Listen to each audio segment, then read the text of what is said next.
Cold Scandinavian winds whistle over the fjord as the sails of a wooden longship catch a powerful gust. A village appears on the shore, with smoke rides, some figures working in the field, while others use their hammers and blacksmith. But do the horned, helmeted, constantly warring barbarians that popular culture shows us really represent the entirety of Viking life? So what did Vikings actually do all day? When we speak of the Viking Age, we're referring to the period from approximately 793 to 1066 CE. This era began with the raid on Lindisfarne Monastery and ended with the Battle of Hastings. This was only a 273-year period, but during this time, Scandinavians created an impact that would change the fate of Europe. However, even the word Viking itself is misunderstood. It's actually a job description. Vik in Old Norse means going on a sea voyage. To understand Viking daily life, we have various sources: houses, tools, and everyday items emerging from archaeological excavations, runestone inscriptions, saga texts, and written records of the period. Excavations at Reykholt, near Reykjavik in Iceland, the Oseberg ship burial in Norway, and the Jelling monuments in Denmark provide precious details about Viking life. Viking society was not homogeneous. The life of Swedish merchants on Russian rivers, the routine of Norwegian farmers by the fjords, or the experiences of Danish warriors while invading England were very different from each other. Yet, there were some common features. They were all agriculture-based communities, masters of seamanship, complex social hierarchies, and trade networks. So, let's step back in time and examine what filled the days, seasons, and lives of our Viking ancestors. From dawn to dusk, a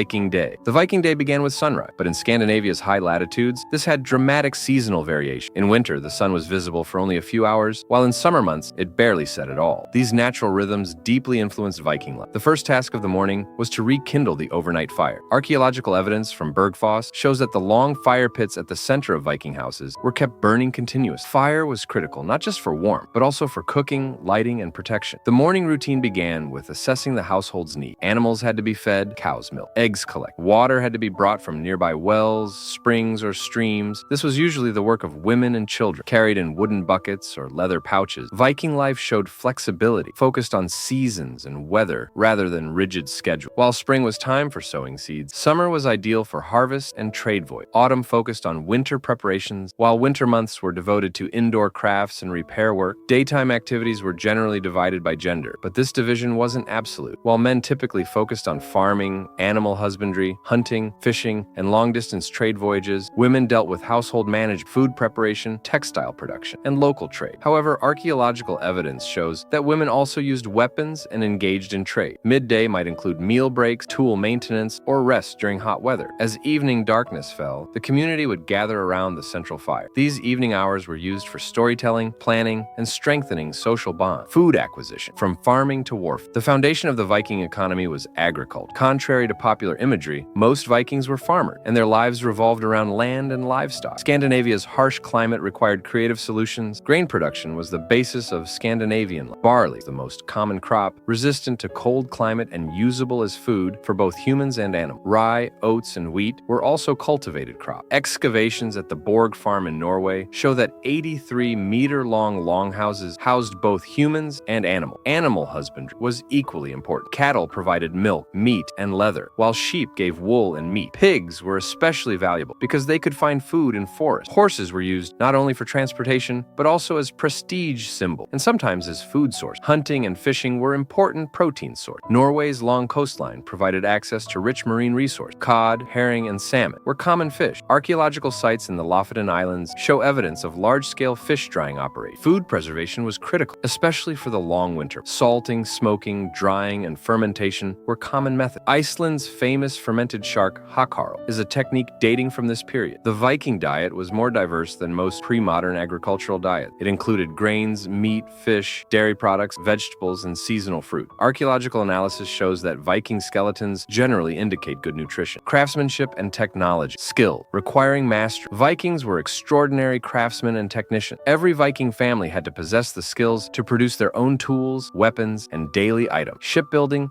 was the most advanced area of Viking technology. Longships, the most famous of Viking vessels, were incredible engineering achievements. Made from oak wood, these ships could be used in both open seas and shallow water. The Oseberg ship, dating from the 9th century and 22 meters long, displays extremely sophisticated woodwork. Shipbuilders were known as skepere and held high status in society. Building a ship took months and required teamwork of expert craftsmen. Every stage from wood selection to nail making required expertise. Blacksmithing was another critical skill area. Viking blacksmiths produced not only tools, but also complex jewelry and decorative items. Excavations at Helgo in Sweden revealed iron workshop that even traded international material, including Buddha statues. Weapon making was a highly specialized field. Viking swords were not just weapons, but were also considered works of art. The pattern welding technique combined different types of iron to produce both strong and beautifully patterned blades. It could take months for a master craftsman to make a quality sword. Textile production was largely women's domain, but this was no small task. Spinning yarn from wool, dyeing, and weaving were complex processes. Archaeological findings at Birka show that Viking textiles were quite sophisticated for their time. Woodworking was critical in daily life. Houses, furniture, containers, tools, almost everything was made from wood. Viking craftsmen were masters at using wood's natural property, building strong structures using very few metal fastenings. Living space, from longhouses to cities. Despite the popular caveman image, Vikings lived by constructing various shelters. The most common housing type was the longhouse, long rectangular structures that housed families and animals. Longhouses were typically 15 to 75 meters long, with wooden frames and walls made of mud-straw mixture. Their roofs were covered with turf, which provided excellent insulation. Inside, organized areas around the central fire pit included sitting, eating, sleeping, and working sections. The site at Lanso Meadows, Newfoundland, shows the oldest known European settlement in North America, a temporary colony consisting of typical Viking longhouse. House maintenance required constant work. Roofs had to be repaired, walls strengthened, floors cleaned. In winter months, snow provided additional protection for insulation. Urban life was developing during the Viking period. Places established as trade centers eventually became large cities. Places like York, Jorvik, Dublin, and Kiev were important nodes in Viking trade network. Child rearing at home was an integrated process. Unlike modern society's age segregation, Viking children learned by observing and participating in adult activity. Personal hygiene is difficult to trace archaeological, but ethnographic studies suggest regular bathing. Vikings bathed once a week and paid attention to dental hygiene. Social life and culture, much more than war. Viking society had complex social hierarchy. At the bottom were thralls, slaves. In the middle were carls, free farmers, and at the top were jarl, noble. This layered system allowed for mobility. Successful warriors or merchants could elevate their social status. The basic social unit was the extended family, usually several generations living within a compound. These families were not isolated. Archaeological evidence shows regular interaction between groups. Food sharing was the foundation of social bonds.